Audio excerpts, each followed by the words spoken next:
afternoon, everyone, and welcome back once again to Pacific Northwest History. You may have noticed that our opening music was perhaps a little different than normal, and we've heard some of the opening portions of a Tshimsian welcoming song, and it is being sung by David Boxley, a guest that we are very privileged to have with us today, who is a totem pole carver, has been doing that for the past 16 years, and I believe has carved 43 poles. But perhaps more importantly, as a resident of Metlakatla, Alaska, has undertaken to restore and preserve his cultural heritage. So what David's going to do now is go through the welcoming song and set up an appropriate mood here for us to explore the Tshimsian culture.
Wonderful. Thank you. Is that a song that is sort of a generic for any particular occasion, or is it a song that's done only on special occasions? Or? Well, it was written to welcome people to the potlatch. It was written to welcome people to the hall. It was also written to be a really important part of a potlatch that we had in 1994. And the words are, "Tsin" means come in, come in. And come into our house, don't be afraid. Our table is spread for you. We'll eat together, we're going to dance, we'll sing, we'll have peace. And it serves the purpose. People come to visit you, they want to be welcoming. Now, is that a particular design on the drum, or is it? The design is an eagle. And I didn't do the design. It was made for me by another artist. It's eagle's head with the beak and his jaw, and the human spirit of the eagle, the hand. Yeah. Well, as you noted when David was singing, as we started out the program, there were numerous art objects here, and we'll take a look at some of those later. But first, let's talk a little bit about the culture of the Tshimsian, and it's relatively unique within the Alaskan experience, is it not? Yeah, well, the main reason is that the Tshimsians from Metlakatla were not from Alaska originally. They migrated in 1887 with a lay missionary. Our people originated from the banks of the Nass and the Skeena rivers and along the coast in between those two, and that's near Prince Rupert in northern British Columbia.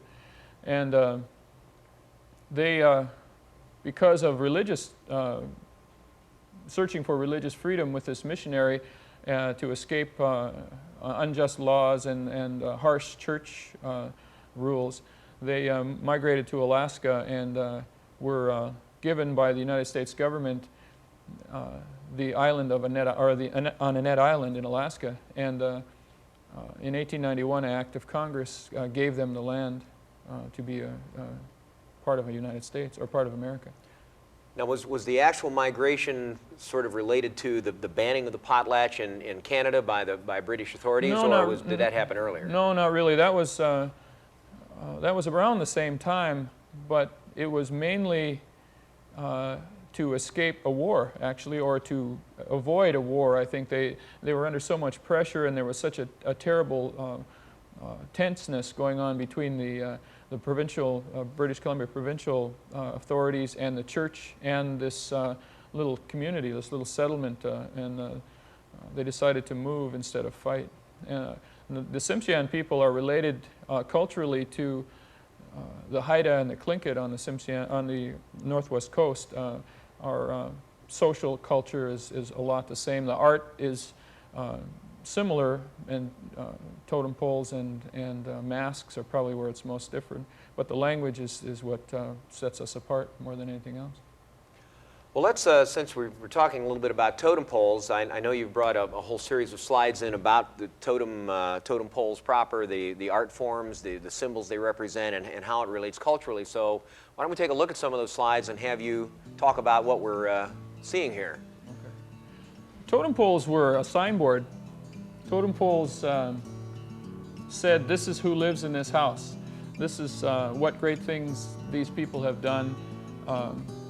They told a story of a man or his family, his clan, his tribe, and they were there facing the water. Traditionally, they faced the water, and because arriving at a village, you arrived by canoe. There were no roads or anything like that. So a story on the pole being familiar to those who arrived there, they would know which house to land in front of by the canoes, you know.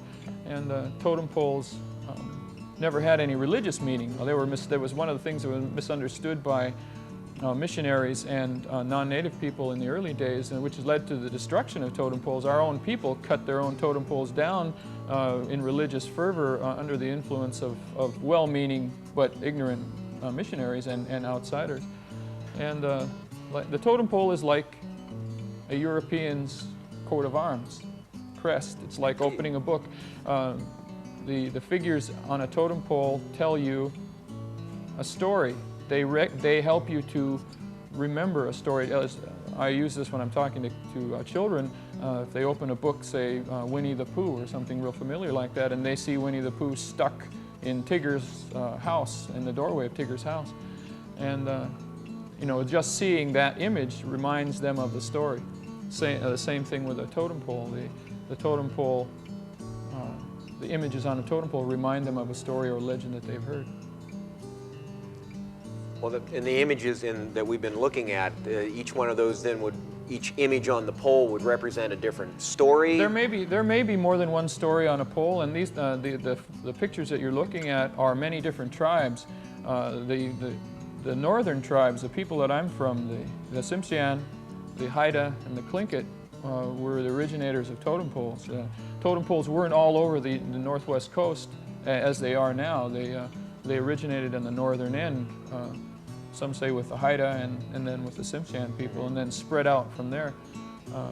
In more modern times now, you see totem poles all over the world, but originally they were just in that small area of the northwest coast. Was that like a natural diffusion, or was that part of contact with Europeans? Well, it had both, and then also tourism, and in modern times, a desire to know about the culture.